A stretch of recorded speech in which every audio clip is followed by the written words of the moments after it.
بسم اللہ الرحمن الرحیم۔ قرآن پاک کی اردو میں دو مشہور تفاسیر ہیں، ایک ہے معارف القرآن، ایک ہے تفسیر عثمانی۔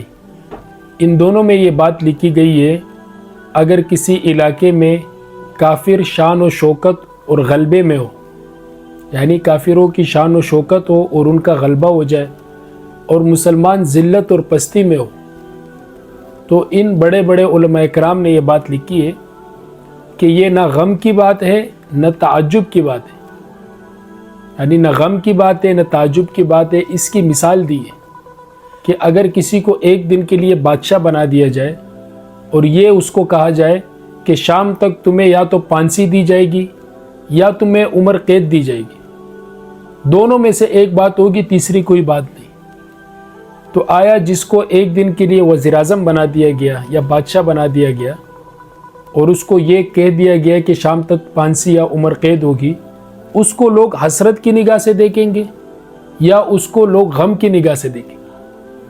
تو یہ جو بظاہر طور پر ہمیں نظر آ رہا ہے، یہ کافروں کی شان و شوکت جو نظر آ رہی ہے، مسلمانوں پر جو ظلم ہو رہے، جو مسلمان نیچے پستی میں نظر آ رہے، تو یہ تعجب کی بات ہی نہیں۔ ان کی زندگی ایک دن کی زندگی ہے۔ قرآن میں اللہ فرماتے یوم ینفخ فی الصور وَنَحْشُرُ الْمُجْرِمِينَ يَوْمَئِذٍ زُرْقًا، جب سور میں پونکا جائے گا، اللہ فرماتے ان مجرمین کو ان کی قبروں سے ایسی حالت میں اٹھائیں گے کہ ان کی آنکھیں نیلی ہوں گی۔ آپ اس میں چپ کے کہہ رہے ہوں گے کہ ہم نے دنیا میں کتنا وقت گزارا۔ اللہ فرماتے ہم جانتے جو آپس میں کہیں گے، اور ان میں جو سب سے عقل مند ہوگا وہ کہے گا کہ ہم نے دنیا میں ایک دن کی زندگی گزاری۔ یہ جو ان کی جو شان و شوکت ہے، یہ ایک دن کی زندگی ہے۔ یہ اب ایک شہر ہے امریکہ کا، لاس اینجلس اس کا نام ہے، پوری دنیا کی توجہ اس شہر کی آگ کی طرف ہے۔ اب آیا یہ جو آگ ہے، یہ اللہ کی طرف سے عذاب ہے یا قدرتی آفت ہے؟ اب وہاں پر کچھ ایسے لوگ بھی موجود تھے جو اس سے پہلے جب مسلمانوں پر ظلم ہو رہا تھا غزہ میں، تو کہہ رہے تھے کہ جنگ کو بند نہیں کرو، جاری رکھو۔ ان کے گھر بھی جل گئے۔ سب سے محفوظ ترین علاقہ، سب سے مہنگا ترین علاقہ، وہ کیا ہے، آگ کی لپیٹ میں آ گیا۔ کچھ لوگ کیا کہہ رہے ہیں کہ یہاں پر ہوا کی نمی کی وجہ سے، ہوا جو ہے زہر آلود ہوا ہے، تیزی کے ساتھ چلتی ہے، جنگل میں آگ لگ جاتی ہے، آگ کے لگنے کی وجہ سے سب لوگ اس کی لپیٹ میں آ جاتے ہیں۔ تو اس کا سبب بیان کیا جا رہا ہے، لیکن یہ نہیں بیان کیا جا رہا ہے کہ یہ سبب، یہ حالات کس نے بنائے، کیونکہ حالات کے خزانے تو اللہ پاک کے پاس ہے۔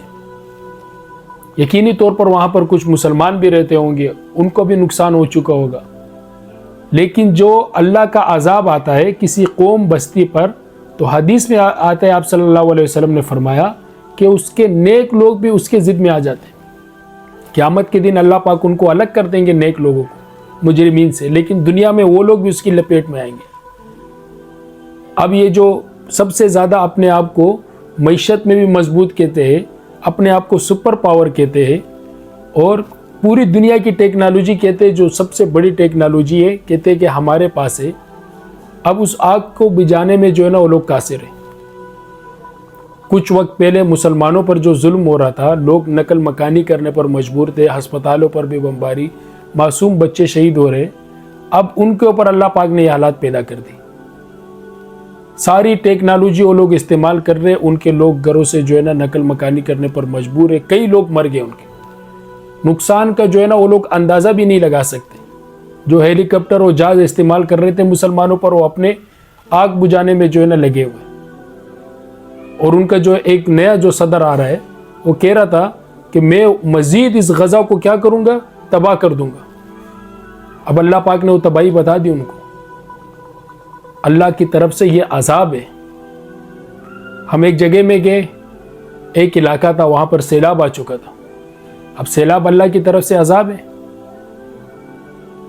تو ہم نے ان سے کہا، وہاں کے ایک بندے سے، کہ یہاں پر سیلاب کیوں آیا؟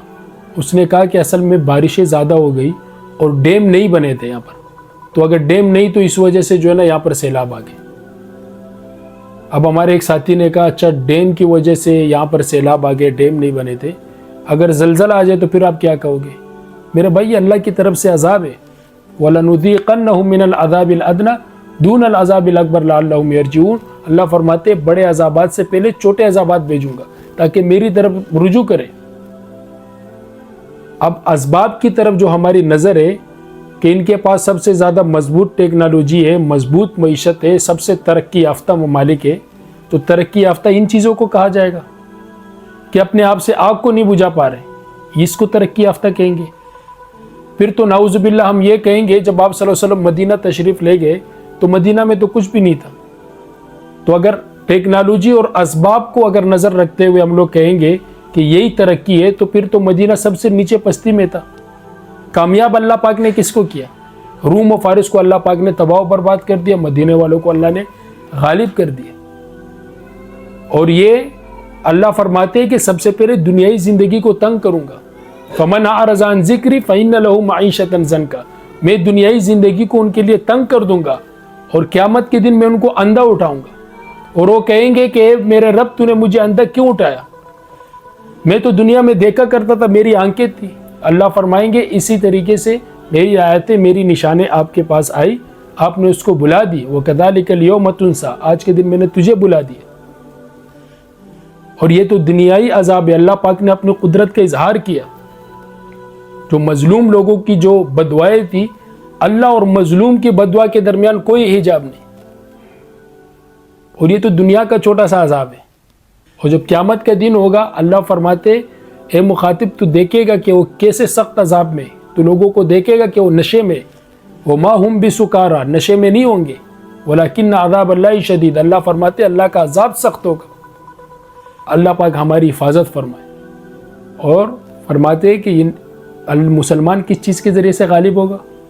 مسلمان غالب ہوگا وَأَنْتُمُ الْأَعْلَوْنَ إِن كُنتُم مُؤْمِنِينَ. تم ہی غالب رہو گے اگر تم پکے مومن رہو.